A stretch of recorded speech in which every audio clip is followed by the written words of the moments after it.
Halo teman-teman, kembali lagi di podcast Night in Tokyo, sebuah podcast yang melahirkan perspektif baru tentang Jepang dari cerita-cerita kehidupan orang-orang Indonesia di Jepang.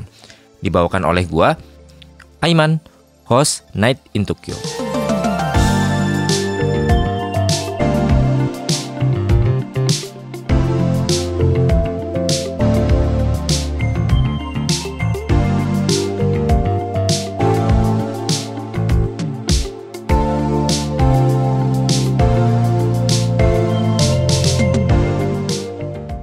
Halo teman-teman, kembali lagi dengan gua Aiman di Night in Tokyo. Gimana teman-teman kabarnya semingguan ini?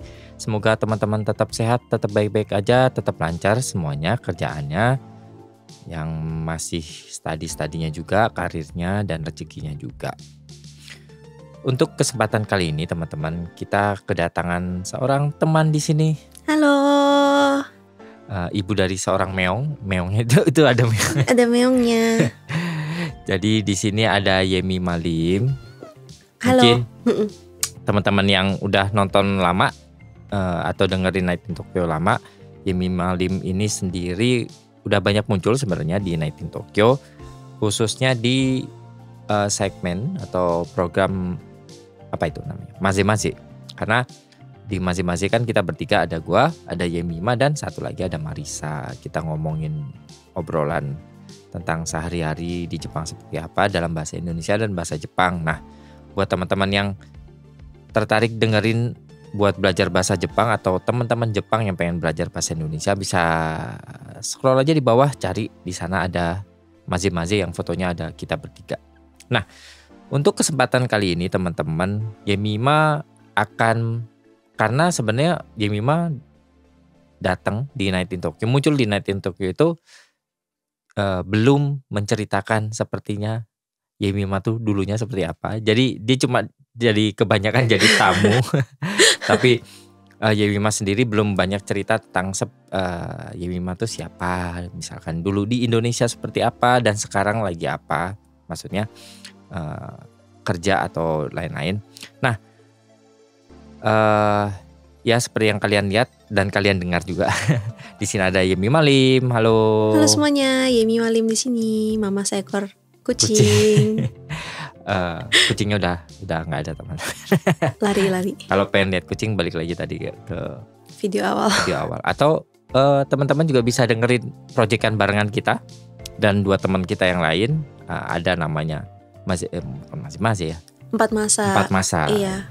Di sana ada beberapa video yang nantinya ada kucing lewat, karena kita ganti set dan di situ pas banget tempat di mana si meong tadi nongkrong. Oke, sebelumnya nanti kita akan tanya-tanya sebenarnya ke Yemi Malim, ngapain aja di Jepang gitu, kegiatannya apa, misalnya profesinya apa. Tapi sebelumnya pengen tahu dong, Yemima sendiri di Indonesia itu asalnya dari mana, misalkan sekolahnya dulu seperti apa, di mana dan lain-lain sebelum akhirnya datang ke Jepang. Panggilnya apa nih Kak Aiman? Terserah. Biar enak panggilnya Yemi aja kali ya. Iya, Yemima panjang banget kan soalnya. Ya, oke Yemima. Oke, bagi yang belum tahu, aku di Jepang udah lama, kurang lebih udah 8 tahun. Oh. Ya udah lama. Tapi kalau dulunya di Indonesia, cerita dari mana nih? Dari ya kecilnya misalnya sekolah di mana, asalnya dari mana di Indonesia itu? Asalnya dari Jakarta, Jakarta Barat. Jakarta Barat. SMP-nya juga Jakarta, kuliahnya pun di Jakarta. Nah kuliahnya itu dulu ngambilnya jurusan fashion design di sebuah universitas fashion yang lumayan ternama. Di Esmod, Jakarta. 3 tahun. Dan memang sebenarnya dari dulu kan suka banget sama Jepang. Jadi wibu juga enggak? Lumayan sih, lumayan garis keras. Dulu lumayan sempat garis keras yang sampai gak suka sama K-pop pernah. Okay. Yang lagu yang didengerin semuanya Vocaloid atau enggak apa. Jadi memang dari dulu tuh apa ya, mimpi atau keinginan cita-cita itu tuh tinggal di Jepang. Jadi memang udah dibayangin tuh pengennya di Jepang. pengen nggak tahu sekolah, kerja, tinggal, makanya di Jepang. Sampai kuliah berarti terinfluence Jepang terus. Terinfluence banget. Bisa dibilang fashion baju yang dipakai itu juga Jepang banget. Sampai orang bilang, aduh anjir kok ada pembantu gitu kan. Dulu sukanya pakai baju maid gitu, tiba-tiba ke Oh ya memang kalau di Indonesia kan pembantu ya, pelayan lah lebih tepatnya. Anjir ada pembantu gitu.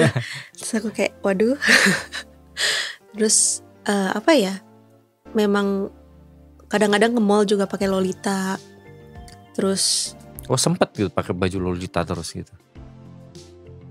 Enggak setiap hari, tapi lumayan sering, bisa setiap minggu. Okay. Gitu. Apalagi kalau ada event, dulu tuh hunting event banget. Kalau ada event pasti pergi gitu ya? Ketemu teman-teman, ketemu cosplayer gitu di Indonesia. Nah itu sampai kuliah di S-Mode tahun berapa? Sampai akhirnya kenapa sih akhirnya memutuskan buat datang ke Jepang itu? Dulu di S-Mode ini kan sebuah universitas fashion. Dia tuh sebenarnya cabang. Originalnya itu dari Paris, Prancis. Nah, selain dari Paris ada di Lyon, ada di Korea, ada di Jepang, masih banyak negara-negara lainnya. Nah, pas denger itu tuh udah pikir, waduh, pengen banget nih exchange. Jadi kalau setiap tahun kedua, S-Mode tuh cuma 3 tahun.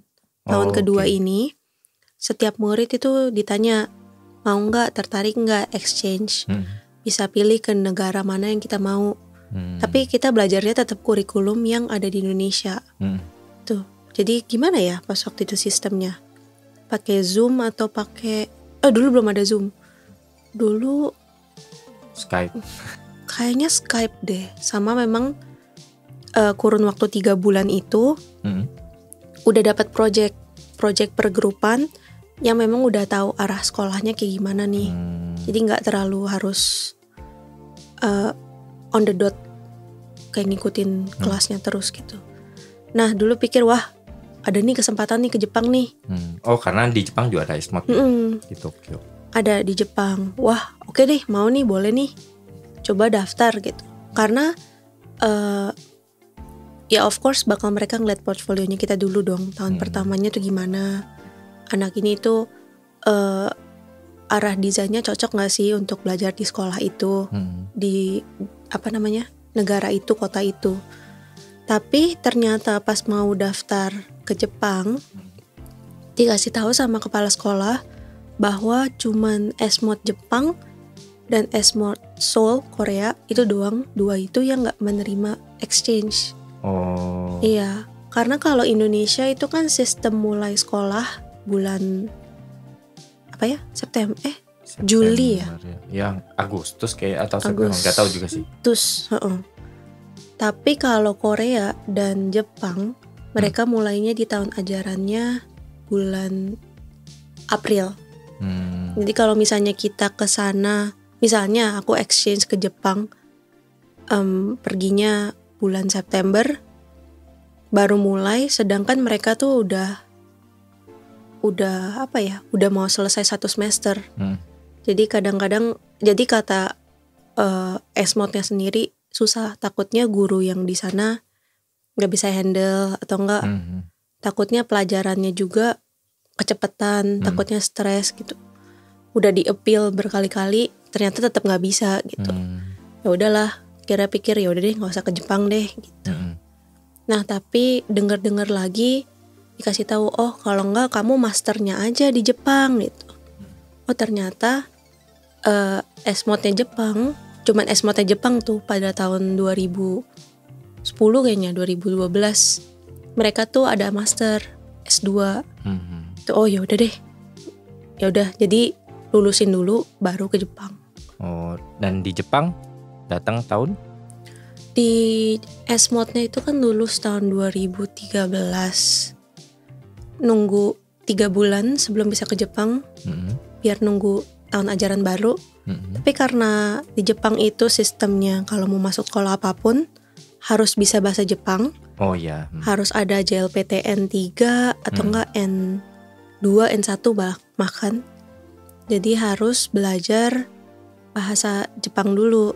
Oh berarti sama kayak yang lain, ya kurang lebih sama kayak yang lain lah. Mm-mm. Belajar bahasa Jepang dulu, Mm-mm. baru lanjut tuh masternya ke S-Mode yang di Tokyo gitu. Mm-mm, mm-mm. Jadi ya sebenarnya sebelum ke Jepangnya sendiri pun, sebelum mau ke S-Mode Jepang tuh udah apa ya, Kengaku udah Kengaku udah dateng. trial ya? Bukan trial sih, lebih kayak pas open campus. Oh oke. Pas 2012 tuh sempat ke Jepang lihat dulu. Memang nyobain ya mungkin. Iya, ngeliat fashion apa ya, karya anak-anaknya kayak wah gila, keren-keren banget. Pengen banget. Jadi udah tahu nih, udah kenal orang-orang dalamnya. Cuman pas sebelum ke Jepang tiba-tiba di kontak gak bisa gitu. Tapi pikir ya udahlah, nanti aja deh, yang penting kan ke Jepang dulu nih. Ya yang karena penting, udah pengen ke Jepang lah ya. Yang penting udahlah sekolah Nihongo Gakko dulu, bahasa Jepang dulu. Nanti pas nyampe situ kan bisa langsung ke sekolahnya, langsung tanya-tanya gimana cara daftarnya.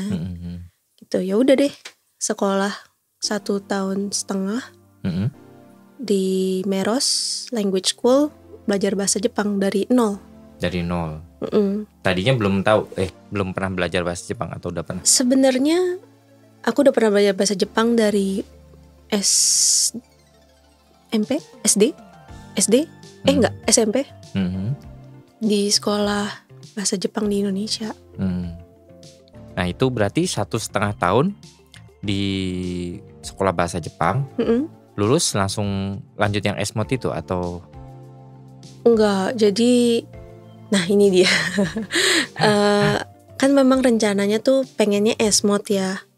Tapi pas kesana tiba-tiba tuh sistemnya berubah, orang-orangnya pun berubah, emailnya berubah, makanya pas aku kontak gak ada yang dibales. Oke. Gitu, jadi gak ada yang respon, gak ada yang apa. Ternyata memang semua sistemnya berubah gitu. Dan tiba-tiba mereka bilang apa ya, karena peminat S2 di Jepang itu gak terlalu banyak, ditutup karena terlalu sedikit. Jadi ya gimana dong, bingung. Soalnya kalau dibilang S-Mode Jakarta tuh kuliah sih kuliah, tapi lulusnya itu dapat sertifikatnya D3. Oh tanggung ya. Iya, soalnya 3 tahun doang. Tapi meskipun 3 tahun karena fashionnya sibuk, itu tuh apa ya, poinnya ya tinggal sedikit lagi. Oh kreditnya. Iya, kreditnya tuh tinggal sedikit lagi, tinggal nambahin 3 bulan belajar, udah S1 sebenarnya. Tanggung gitu. Tanggung. Jadi bingung, duh gimana nih. Dan pas waktu itu tuh umurku masih 19 tahun. Oh. Udah lulus kuliah. Cepat juga ya? Iya, soalnya karena ngikutin. Enggak, ini bukan karena pinter ya. Enggak sih, ini bukan karena pinter. Orang selalu salah sangka pikir paling pinter, enggak. Jadi itu pas SMP, kebetulan di sekolahku itu ada program yang namanya O-Level sama A-Level. Kalau O-Level itu tuh lulus di kelas SMP 1. Nah dari situ bisa langsung masuk ke kuliah atau enggak ke sekolah yang kita mau, asalkan tempat itu menerima kita tuh O-Level. Kalau A-Level itu tuh tingkatannya lulus dari SMA gitu. Oke. Ya intinya itu kayak akselerasi lah, lebih cepat lulusnya. Iya. Yang sekolah dasarnya habis itu langsung masuk ke S-Mode, terus lulus 19. Itu jadi gimana? Abis lulus itu apakah itu sebelum aku keluar dari sekolah SMP-nya ditakut-takutin loh sama kepala sekolahnya. Dia bilang, "Are you sure it's gonna be tough?" Dia gitu. "Are you sure?" Biasanya orang tuh kalau mau kuliah umurnya tuh segini, mental kamu udah siap belum? Yakin gitu. Tadinya sampai aduh gimana nih, tetapi ya udahlah, bosen di sekolah. Bosen. Dan terus itu ya itu balik lagi setelah lulus bahasa Jepang gimana jadinya? Jadi bingung nih, karena nanggung tadinya nyoba nih Bunka itu, tadinya mau coba Bunka. Bunka itu sekolah fashion nomor 1 di Jepang. Mereka tuh masuk di top 10 sekolah fashion di dunia. Dia kalau nggak salah di bawahnya sekolah yang di New York ya, atau aku kurang tahu sih sekarang gimana levelnya. Nah pas nanya sama mereka bisa nggak daftar master, terus dia bilang kamu tuh sertifikatnya belum S1 loh gitu, sertifikatnya masih cuma D3. Terus aku bilang, oh tapi sebenarnya kalau di Indonesia ya nggak tahu ya, pengennya ngibulin gitu. Padahal kan pendidikan ya. Tapi pas waktu itu sih dibilangnya lulus kuliah sih, nggak bisa kalau misalnya kamu kayak gini. Pilihannya itu harus balik belajar kuliah lagi dari tahun ketiga. Oh, nambah setahun lagi ya? 3 dan 4, nambah 2 tahun. Oh. Dan lagi peraturan di Jepang itu, mahasiswa gak boleh masuk kuliah kalau di bawah 20 tahun. Oh, ada gitu. peraturan kayak gitu, itu yang bikin susah sebenarnya. Sedangkan kayak misalnya Singapura, Amerika itu gak ada problem itu. Karena negara itu, negara-negara western ya dibilangnya, mereka menerima O-level yang akselerasi itu. Oh mungkin sistemnya sama lah ya. Iya. Sedangkan di Jepang kan nggak ada kan sistem yang kayak gitu. Jadi mau S2 tapi iya benar. Oh iya aku mau S2 tapi belum umur 20 gitu. Jadi nggak bisa. Dia harus disuruh ulang, baru nanti udah selesai baru bisa daftar ke S2-nya Bunka gitu. Cuman aku pikir, aduh ngapain belajar lagi dari tahun ketiga nambah 2 tahun lagi. Dibilang suka fashion sih ya suka, cuman gak sampai yang gimana banget juga, gak bisa melihat itu jadi karir juga gitu kan. Aduh gimana nih, nanyalah ke universitas lain nih yang lebih internasional. Mereka pun juga nawarinnya sama, karena ya gara-gara jurusannya fashion, kan nggak semua orang belajar. Kalau misalnya mau masuk bisnis pun juga susah. Kayak aku nggak ikut tahun pertama, tahun kedua juga nggak ikut kan. Kalau mau masuk ke apa lagi ya? Pas waktu itu tawarannya psikologi, bisnis, sama hukum. Kan nggak nyambung banget itu semuanya. Lah ngapain orang aku 3 tahun belajarnya fashion tiba-tiba disuruh belajar itu kan kayak nggak nyambung gitu. Kayak ya udahlah ya kayaknya jalan itu nggak jadi deh gitu. Nggak jadi tuh. Terus? Nggak jadi. Untungnya di Jepang itu ada program namanya Semongakko. Oh sekolah kejuruan. Sekolah kejuruan. D2, D3 lah. D2. Cuman 2 tahun soalnya. Tapi ada juga yang 3 tahun tergantung sekolahnya. Gitu. Nah itu pun juga bingung pengen ambil jurusan apa. Tadinya bingung pikir masuk bisnis kali ya, tapi sejujurnya juga kurang minat. Okay. Meskipun ya harapan ada harapan sana sini suruh belajarnya bisnis gitu atau enggak belajar manajemen, hukum. Nggak ngerti kenapa disuruh belajar hukum, tampang kayak gini disuruh belajar hukum ngapain coba gitu. Tadinya pikir juga apa masuk human HR. Kayaknya lumayan cocok soalnya bawel kan ya. lumayan pinter ngomong kan ya. Tapi dipikir-pikir memang dari dulu kepengennya belajar graphic design. Oh desain, jadi balik ke desain lagi ya, meskipun bukan fashion, jadi bukan fashion design. Sebenarnya pilihan awalku bukan S-Mod. Tadinya pengen belajar desain di LaSalle. Ya, LaSalle. Ya itulah. Ya itulah yang di mall. Iya, di mall. Gitu. Terus pikir wah, ya udah deh, mumpung ada kesempatan belajar itu aja kali ya gitu. Udah deh masuk ke sekolah apa ya namanya? Tokyo Design Academy di Harajuku. Oh, tempatnya Harajuku lagi. Harajuku banget. Pas denger di Harajuku, terus nama sekolahnya bagus ya, Tokyo Design Academy. Itu kayak masa depan cerah gitu kan kayak namanya. Wah, dari gitu setiap hari turun stationnya Harajuku, di depan Takeshita Street, makan siang di situ, jalan kaki dari sekolah. Belanja gitu ya. Ya, nggak boleh sering-sering juga sih. Cuman mungkin gara-gara ngelihat itu juga, jadi wah kayaknya sini boleh nih. Akhirnya pindah jurusan lah jatuhnya ya. Pindah jurusan. Atau sebenarnya nggak pindah jurusan sih, lebih tepatnya kan itu udah lulus, jadi kayak nambah ilmu aja ya. Tapi iya sih benar, nambah ilmu. Ya nambah ilmu, belajar yang lain. Jadi di samping punya background fashion design, terus akhirnya belajar graphic design gitu. Terus karena tetap nih si S-Mode-nya nanggung.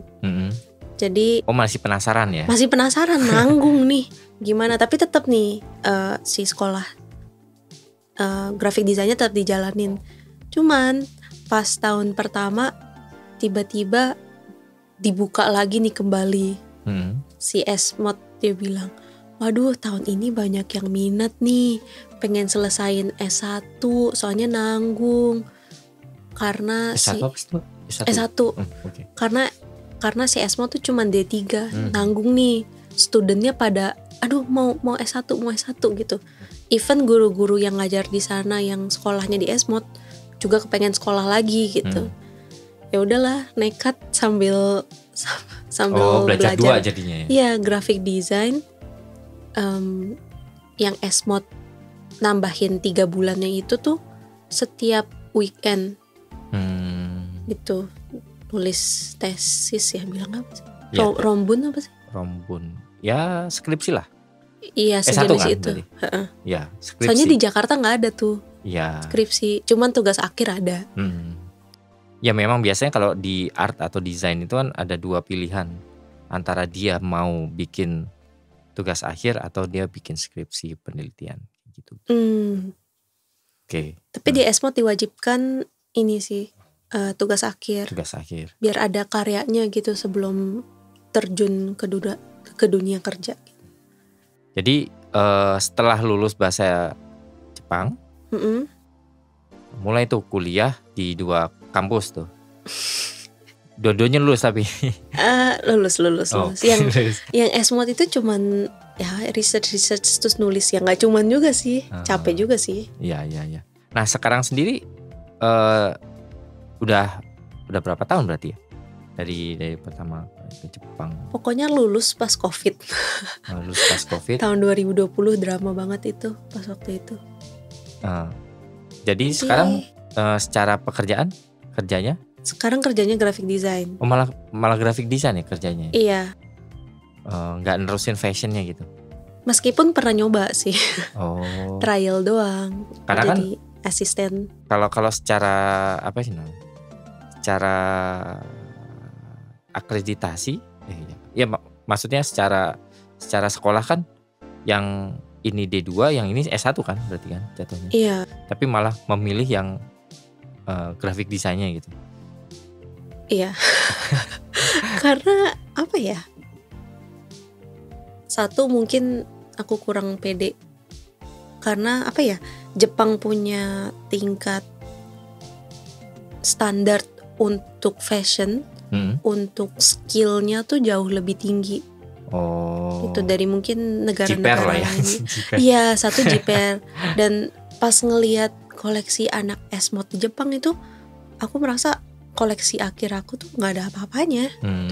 Bener-bener, wah, enggak sih. Beda level lah ya. Beda level sih. Aku juga nggak merasa kreativitasku untuk mendesain baju setinggi itu juga enggak.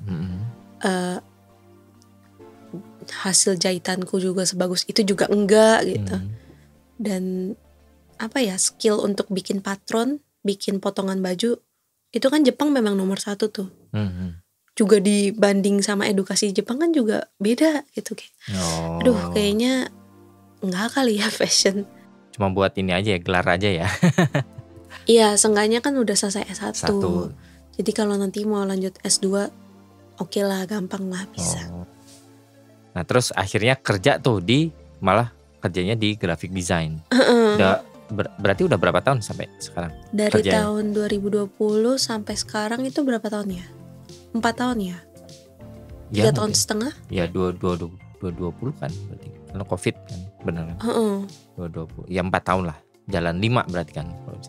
5 ya? Ya kan selalu mulainya di April kan kalau di Jepang. Kan udah Mei. Jadi jalan 5. 4 tahun jalan 5. Oh iya, tahun depan 5 tahun ya berarti. Tahun depan 5 tahun. Nah, gimana tuh? Ya, mungkin teman-teman beberapa episode yang lalu pernah juga graphic design juga datang ke Night in Tokyo. Ada Bella ya. Ada Bella, graphic design juga. Dia cerita kerja di salah satu, sebenarnya perusahaan yang dia kerja itu perusahaan luar yang ada di Tokyo. Nah, kamu sendiri perusahaan luar juga atau perusahaan Jepang? Perusahaannya itu bisa perusahaan lokal Jepang ya berarti ya. Jepang. Ya, gimana tuh kerja di perusahaan Jepang, graphic design Jepang? Aku nggak ada perbandingan Kak, soalnya ini beneran kerja pertama kali. Gitu. Oh oke. Bener-bener kerja pertama kali langsung di Jepang dan langsung perusahaan Jepang gitu.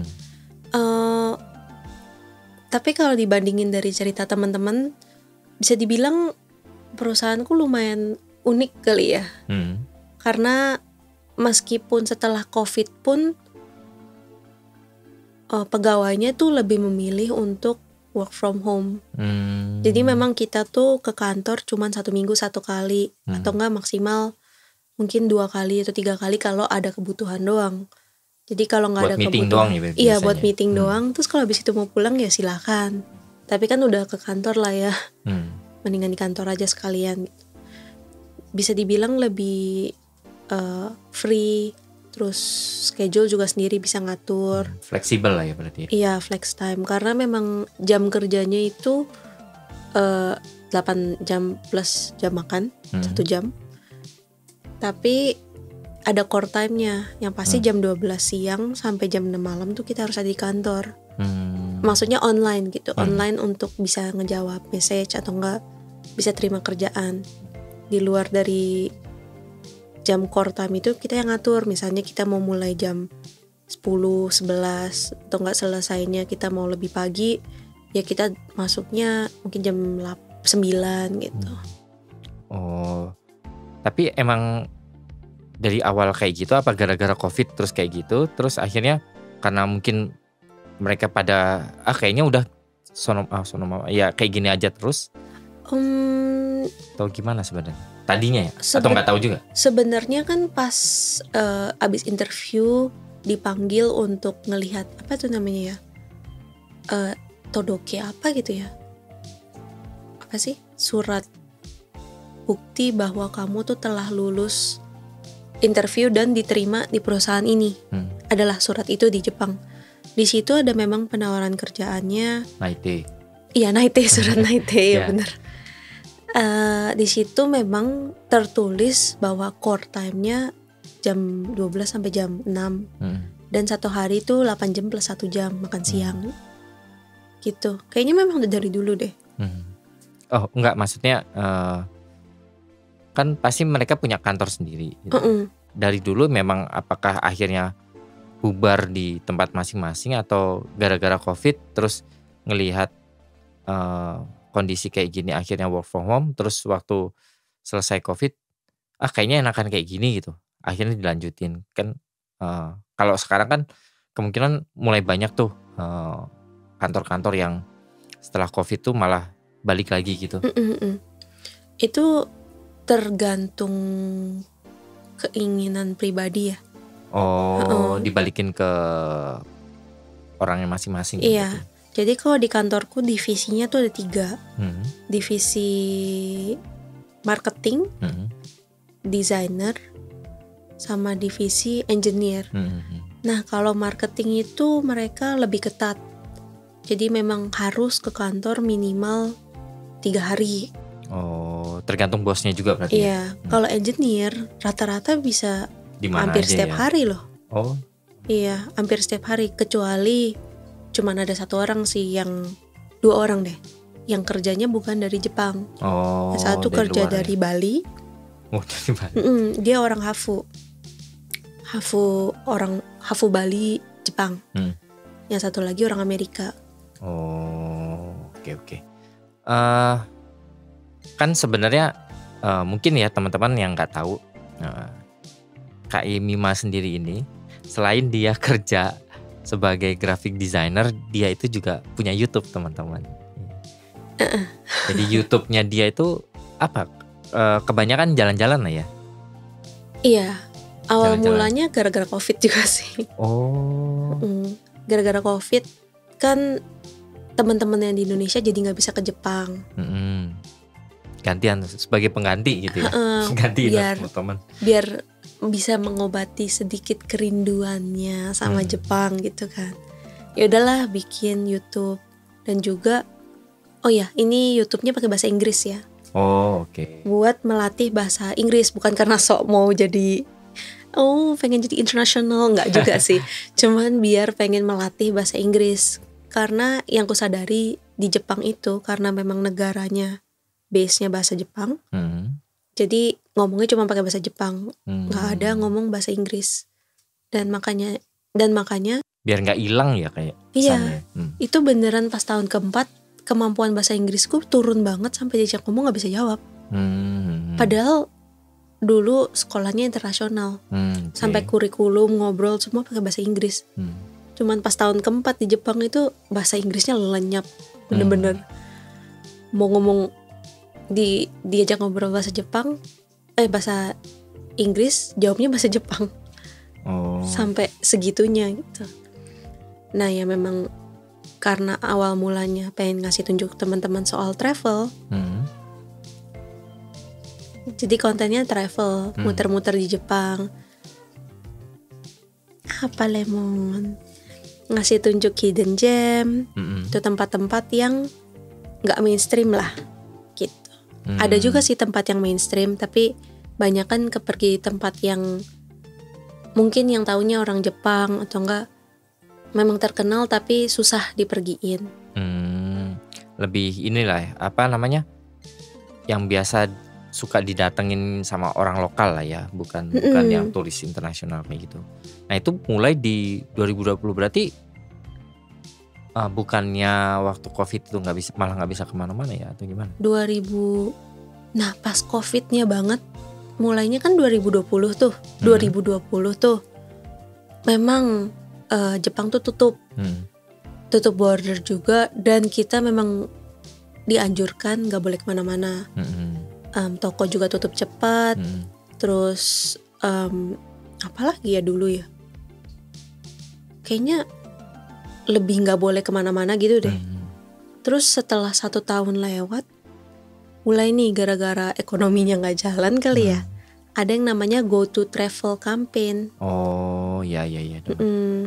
Nah itu tuh travel governor Jepang yang bikin, biar orang-orang dari kota-kota besar bisa mulai traveling lagi, biar duitnya tuh jalan ke ekonominya muter lah ya. Ya, terima kasih. Susah banget nih mau ngomong. Oh dari situ mulai tuh udah kemana aja kira-kira? Videonya sendiri udah berapa videonya yang udah pernah dibuat atau diupload? Berapa ya? Nggak dihitung ya. Berapa puluh tapi belum 100 sih. Cuma berapa puluh ada. Maksudnya pergi kemana aja gitu? Iya, di Jepangnya. Di Jepangnya kalau dari paling bawah pernah ke Okinawa, Fukuoka, Nagasaki, Hiroshima, Tottori, Wakayama, Osaka, Kyoto. Nara belum pernah malahan. Okay. Aneh kan, Nara belum pernah sampai sekarang. Terus pernah ke, ini nyebutin dari selatan dari barat bawah, ya? Iya. Selatan barat terus kemana lagi ya? Timur. Nagoya mungkin? Oh ya, Nagoya. Fuji nggak pernah kalau Fuji? Fuji itu Yamanashi ya? Ya Yamanashi. Yamanashi, Fukuoka, Chiba, Saitama, Gunma, Tochigi. Akita. Banyak lah ya. Banyak lah. Kalau nggak salah tuh Jepang itu ada 48 prefecture. Yang udah aku pergiin tuh kurang lebih udah 29. Oh, udah lebih dari setengah ya berarti ya? Udah lebih dari setengah. Oh. Dan yang bahkan orang Jepang pun belum tentu. Nah, itu gitu di kantorku aku sampai dibilang gini, "Yemi-chan wa ne mo Nihonjin yori Nihonjin da ne," gitu. Yemi-chan itu dibanding orang Jepang udah lebih Jepang gitu. Nihonjin wa sonna ni kokunai no ryoko shinai yo gitu. Orang Jepang sendiri tuh nggak terlalu traveling domestik. Ya. Tuh lebih milih kadang-kadang ke Korea, ke Taiwan. Ya sama mungkin karena Europe. Sama orang Indonesia sendiri mungkin sama lah ya. Kayak kita sendiri orang Indonesia bukan bahkan ya. Kita sendiri sebagai orang Indonesia pun ya paling kemana sih kalau traveling ke Indonesia gitu kan? Kalau di Indonesia cuma pernah ke Bandung sama Bali doang. Iya kan? Oh, sama itu Komodo. Nah, udah itu nggak ada lagi. Padahal sebenarnya ya sama kayak di Jepang, banyak juga di Indonesia pergi kemana-mana. Tapi ya memang mungkin karena kita mungkin kamu sendiri juga merasa orang asing di Jepang, terus kayak penasaran mau kemana-mana kayaknya. Sekalian konten juga ya berarti ya. Sekalian konten. Sebenarnya awalnya juga nggak mikir bahwa mau traveling ke setiap prefecture juga sih. Cuman bisa dibilang lumayan addicting. Oh, jadi penasaran terus, pengen nyobain terus. Karena mungkin Jepang tuh pinter untuk mengelola dan memarketingkan dan mencari niche setiap kota. Jadi setiap misalnya kita udah tahu nih, oh kalau kita mau lihat dinosaurus ke Fukui gitu. Oh kalau kita mau lihat salju ke daerah Tohoku. Tohoku tuh utara ya.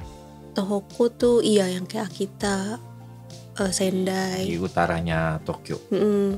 Oh kalau mau makan enak dan minum susu segar di Hokkaido gitu.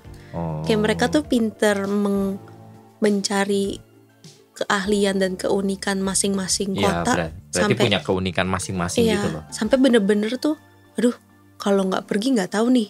Oh kalau nggak pergi nggak pernah nyobain yang asli nih.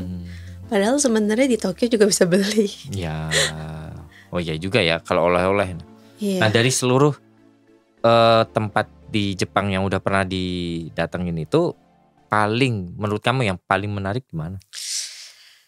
Susah ya. Tergantung mau yang ngapain. Yang paling berkesan. Tergantung mau ngapain juga sih sebenarnya ya. Yang paling berkesan Okinawa, Totori. Terus Okayama, sama mungkin daerah Tohoku kali ya. Kenapa itu?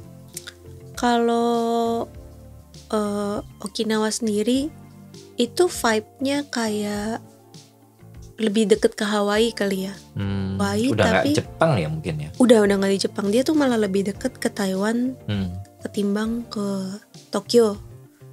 Ya kalau Tokyo jauh lah. Maksudnya mainlandnya Jepang. Oh ya ya. mainland Jepangnya mungkin terbang sejam kali ya. Gitu.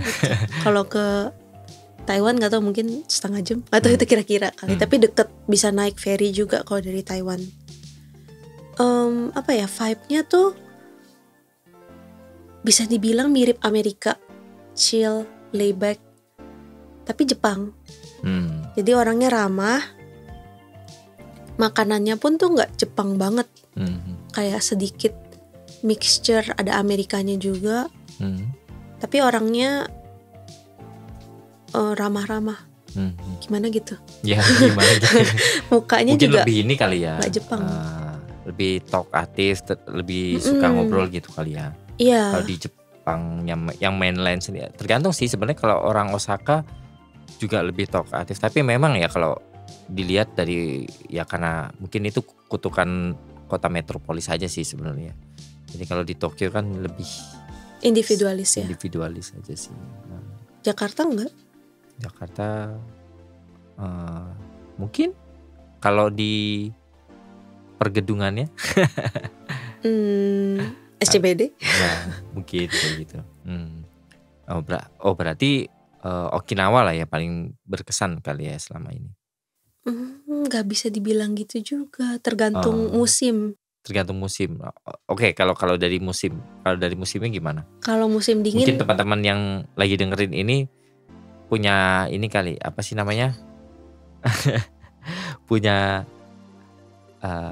butuh atau pengen dengar misalkan kalau musim ini kira-kira baiknya kemana nih? Kalau musim ini kira-kira baiknya kemana? kalau musim dingin, of course harus ke bagian atas. Ya, berarti Hokkaido. Hokkaido, Tohoku lah. Tapi kalau Tohoku itu masih dibilang bahasa Inggrisnya kan kurang banyak. Jadi kalau mau lebih gampang dan semuanya ada, makanannya enak, langsung ke Hokkaido aja. Langsung ke Sapporo, ke Furano, Biie gitu. Muter-muter daerah situ aja udah enak sih, udah seru. Ke Otaru juga. Gitu. Kalau musim panas, sebenarnya kalau nggak suka panas jangan ke Jepang. Panas banget. Mendingan di Jakarta aja. Ada AC di sini, di mana-mana panas. Tapi musim panas bagus banget langitnya untuk foto-foto.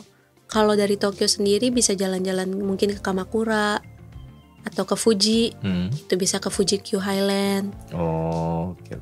Karena kalau pas musim panas langitnya tuh cerah, jadi mau foto apapun bagus. Meskipun panas ya. Ya bagus sih, di vlog tuh bagus, beneran di vlog bagus. Tapi ya panas gitu. Kalau musim apa lagi nih? Musim gugur. Musim gugur kemana ya? Nagano bagus sih. Nagano pemandangannya bagus, bisa sambil naik ferry, sambil ngelihat autumn leaf-nya jatuh-jatuhan. Kalau musim semi? Semi sakura ya? Iya, sakura. Nah, sebenarnya kalau pengen gampang, mending ke Hokkaido. Karena setiap musim di Jepang, Hokkaido itu pasti bagus. Kalau udah malas mikir lah ya. Iya, kalau bilang Tapi kan malas mikir, Hokkaido aja sih. Mungkin kalau ke Hokkaido cuma yang perlu dipikirin mungkin lebih ke budgetnya kali ya. Karena pasti akan jauh lebih mahal karena tempatnya itu kan paling utara dan paling jauh. Kayaknya nggak ada yang direct sih. Harus antara transit di Tokyo atau enggak transit di Osaka gitu mungkin bisa. Korea. Korea atau Taiwan. Gitu. Baru naik lagi pesawat ke Sapporo. Nggak ada yang direct. Tuh. Cuman ya itu di Hokkaido setiap musim apapun bagus. Tapi kalau untuk cherry blossom sendiri sih sebenarnya banyak ya di Tokyo, mau jalan-jalan kemanapun juga bagus. Cuman asal susah, sisanya pas. Iya, susah ngepasin ya biasanya. Iya, karena apa ya? Setiap tahun emang ada prediksinya nih. Tapi kan kadang-kadang bisa masih dingin lagi, tiba-tiba hujan lagi, angin lagi. Jadi mekarnya makin lama. Ya karena memang sakura itu cuma musim mereka bunganya mekar tuh memang karena terlalu pendek. Jadi ya memang kalau pas kita nggak dapet momennya ya udah nggak bisa lihat gitu ya. Jadi nggak yang mekar sebulan 2 bulan kayak gitu kan. Kalau sakura itu kayak cuma mungkin antara seminggu dan 2 minggu tergantung tepatnya sedingin apa gitu. Lumayan menjadi pertanyaan itu. Sakura kan kita nunggunya lama nih. Apakah mekarnya sebulan gitu? Enggak, cuma seminggu. Terus ya pada gitu. Iya. Nah, buat kedepannya sendiri nih, setelah tinggal berarti udah dari 2016 ya. 2016 akhir. Berarti dihitung-hitung 8 tahun berarti ya. Udah 8 tahun di Jepang. Gimana, apakah nantinya akan tetap terus di Jepang atau nunggu YouTube-nya accomplish semua prefecture atau enggak pengen cobain negara lain gitu? Masih kepengen di sini sih, masih kepengen explore. Sebenarnya salah satu bucket list aku, of course, mengunjungi semua prefecture di Jepang. Tapi juga kepengen mengunjungi semua prefecture di Jepang dalam setiap musim. Wah, itu lebih susah lagi ya. Ya jadi 48 kali 4. Berapa tuh? 48 4 ya 16 16 32. Berapa? 42 4 kali 4 Kumuan 16 204. Ya mungkin ya kurang itulah lebih 200-an lah. impian sampai nggak tahu berapa tahun ke depan. Gitu. Oke. Berarti akan cukup lama ya di Jepang. Kelihatannya sih ya. Pekerjaannya sendiri apakah nanti tetap mau jadi graphic designer apa mau jadi full time YouTuber gitu? Pengen sih, cuman kayaknya sekarang jatuhnya YouTube-nya tuh untuk aku juga nonton Turn Back Time lagi ngelihat dulu pernah gitu juga. Karena memang apa ya, mengonten susah ya kawan-kawan. Jadi jangan lupa di like, share, dan subscribe dan follow Instagramnya Night in Tokyo karena susah ngonten. Dan Yemi Malim juga. Dan Yemi Malim ngonten susah teman-teman, di follow. Ya untuk menaikkan sesuatu kan kadang-kadang harus nunggu momen yang pas juga, nunggu viral atau enggak. Memang ada beberapa video yang naik sih, yang kayak video Okayama atau enggak video Muji Hotel atau enggak video kamera gitulah. Tapi ya belum ada yang gimana banget. Gitu. Cuman jadi sekarang dikerjakan karena hobi juga, karena senang juga sih. Karena senang konten dan hobi. Tapi tetap full time-nya di kantor graphic design itu ya? Iya. Kayaknya pasnya tetap di situ sih. Mungkin ya ini seperti biasa pertanyaan terakhir. Setiap tamu yang datang ke Night in Tokyo kemungkinan, kalau gue ingat sih sebenarnya bakal ditanyain pertanyaan ini. Jadi pertanyaan pertama, apa enak dan gak enaknya kehidupan di Jepang? Yang mana dulu nih? Enaknya? Terserah, enaknya dulu atau nggak enaknya dulu? Enaknya aman, karena sebagai seorang wanita, seorang perempuan, banyak kala di Indonesia itu banyak merasa sangat tidak aman. Was-was lah ya kemana-mana. Iya, mau pergi. Nah mungkin ini bisa dibilang nggak sukanya sama Indonesia ya. Mau kemana-mana sering di catcalling atau enggak kadang-kadang suka ada yang komen-komen gitu sambil jalan gitu kan, nggak nyaman gitu ya. Sedangkan kalau di Jepang sendiri ya mungkin balik lagi karena individualis kali ya, dan nggak ngurusin orang, jadi hidup lebih tentram, lebih damai, lebih memikirkan apa yang harusnya dipikirkan aja gitu loh. Nggak talk too much, nggak kepo too much juga. Kepo, iya. Iya, jadi ya memang menjudge someone based on what they are, bukan embel-embel yang lainnya gitu. Kayaknya aku lebih merasa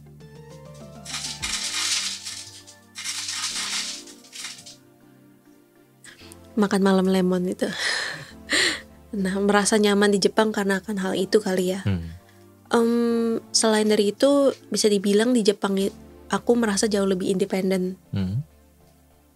Karena di Indonesia emang punya SIM juga, tapi nyetir serem, takut. Kalau di sini sebenarnya punya SIM Jepang juga, meskipun nggak punya SIM Jepang juga, tetap bisa kemana-mana, tetap bisa naik kereta, naik bus, bisa rental sepeda, bisa rental skuter. Jadi kemana-mana tuh gampang, nggak perlu minta tolong orang untuk anterin, atau nggak perlu transportasinya tuh lebih nyaman lah. Untuk lebih simple, lebih convenient lah. Iya, lebih convenience. Mungkin dua aspek itu yang aku rasa sangat penting kali ya, makanya itu yang bikin aku lama di Jepang. Nah, nggak enaknya sendiri kalau di Jepang? Nggak enaknya sejujurnya kalau mikirin lama ya, kalau di Indonesia prospek kerja tuh jauh lebih gede.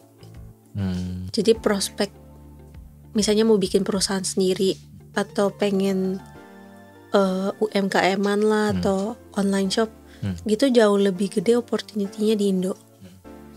Aku juga merasa kayaknya kalau YouTube di Indo pun bakal lebih gede sih. Tapi nggak tahu juga ya karena belum pernah nyoba gitu.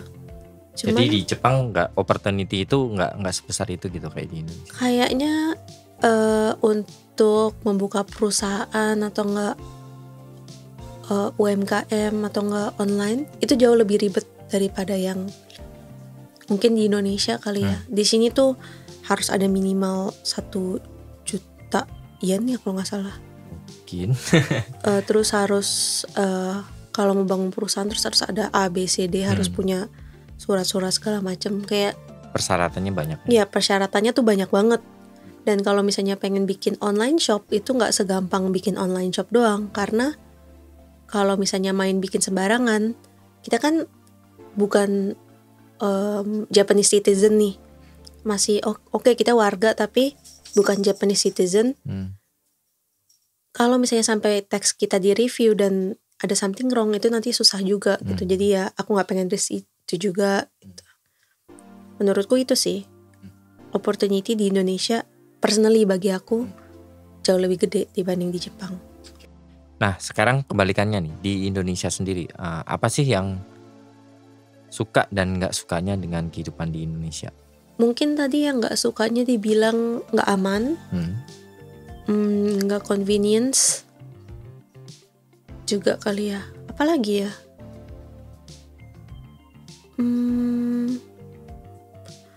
Kalau setiap balik ke Indonesia merasa bosen.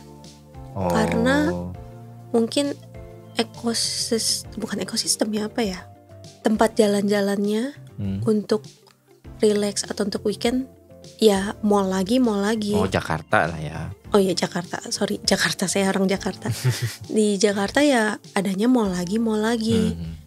Emang oke lah kadang-kadang ada tempat yang seru-seru, tapi dibanding Jepang jauh beda gitu. Karena di sini lebih variatif lah ya. Apalagi aku sangat suka ke museum. Oh oke. Ya memang museum di Jepang terurus lah ya. Iya, di sini mau museum kecil-kecil juga, museum gratis pun aja bagus loh. Di Indonesia kadang-kadang sedih, mungkin budgetnya kurang atau gimana. Jadi museumnya juga kurang bagus. Ya mungkin itu kali ya, merasa lebih hiburannya bosan. Kurang variatif mungkin. Nah kalau sukanya sendiri di Indonesia? Sukanya Gojek. Oke, ini selain ada keluarga dan teman-teman ya, Gojek. Kalau sakit bisa ini, dok saya sakit minta obat. Ya halo dok. Gitu. Kayaknya berapa ya, 20 menit 30 menit obat datang. Di Jepang nggak ada. Di Jepang malah ribet banget mau beli obat. Oh iya. Harus ke dokter. Yakin kayak sistem dulu sih, ke dokter, dites, ditulis resep, baru beli obat, baru ditebus. Tuh nggak ada sistem online. Terus apalagi ya di Indonesia ya yang aku suka? Mungkin makanannya, orangnya ramah, tapi terlalu ramah. Kepo jadinya. Kepo, tapi ramah sih, orang Indonesia ramah, tulus. Mereka tuh tulus mau ngebantu, hatinya tulus. Ya sih, kalau di Indonesia tuh memang gimana ya? Bisa dibayangin ya teman-teman, sebenarnya kalau kalian tinggal di Indonesia sendiri itu meskipun ekonominya nggak semaju Jepang atau negara-negara lain, secara perkembangan istilahnya kayak apps dan lain-lain itu tuh justru lebih cepat di Indonesia iya. Ya daripada di Jepang.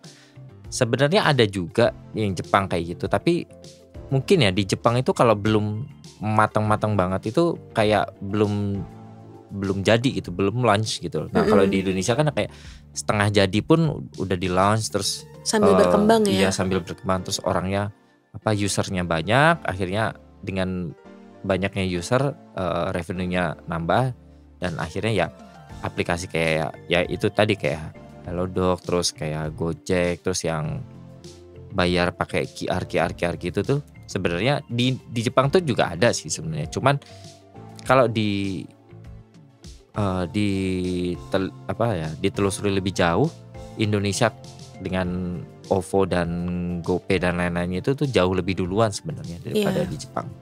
Cuman ya Jepang tuh ketika emang itu barang udah jadi, memang integrasinya, sistemnya itu ya udah mateng banget gitu loh.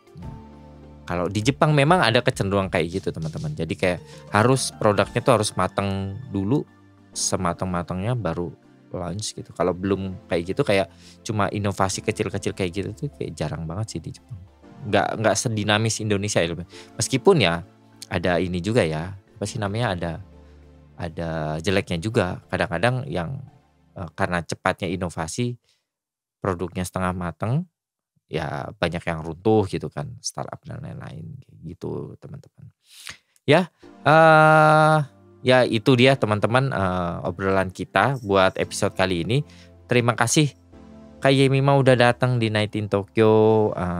Ada yang mau di-share misalkan teman-teman yang dengerin Night in Tokyo misalkan mau tahu nih video jalan-jalan di Jepang, YouTube-nya apa? Kalau ada Instagramnya di mana? Kalau Instagramnya itu bisa di @yemima_lim. Kalau di YouTube-nya sendiri pun bisa cari di Yemima Lim. Kalau Lemon juga ada Instagram, bisa di lemon_the_munchkin. Oke. Jadi kucingnya kucing Munchkin. Munchkin yang kakinya panjang.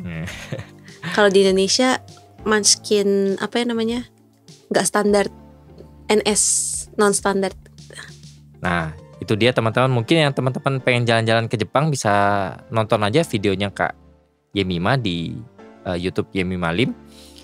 Memang bahasa Inggris ya. Ya teman-teman bisa lah kalau orang Indonesia ada beberapa yang ada subtitle bahasa Indonesia. Ya teman-teman orang Indonesia bisa lah buat bahasa Inggris, konten-konten bahasa Inggris ya. Kalau nggak bisa ya belajar lah ya teman-teman. jangan ngandelin bahasa Indonesia doang, karena ya setidaknya kita dalam hidup bisa bahasa asing satu lah, meskipun nggak harus banyak banget ya. Kak Iman bisa berapa bahasa asing? 1. 2 Ya 2,5 gitu. 2,5. 1,5 lah, 1,5. Bahasa Inggris? Setengah. Oh, setengah. Gitu. Jangan lupa juga teman-teman bisa follow Instagram Night in Tokyo juga di night.in.tokyo, karena di sana ada informasi yang berkaitan tentang Jepang, dan tentunya informasi yang berkaitan dengan podcast ini bisa di follow di night.in.tokyo. Dan jangan lupa juga kunjungi langsung di website www.nightintokyo.com. Di sana ada blog yang gue tulis, ada foto-foto juga, dan tentunya teman-teman bisa dengerin seluruh podcast mulai yang dari awal sampai yang paling baru sekarang. Semuanya ada di www.nightintokyo.com. Oke. Terima kasih sekali lagi Kak Yemima udah datang di Night in Tokyo, dan terima kasih juga buat teman-teman yang udah selalu dengerin Night in Tokyo. Sekian dulu buat episode kali ini. Selamat malam. Sampai jumpa lagi di episode Night in Tokyo selanjutnya. Bye-bye. Bye.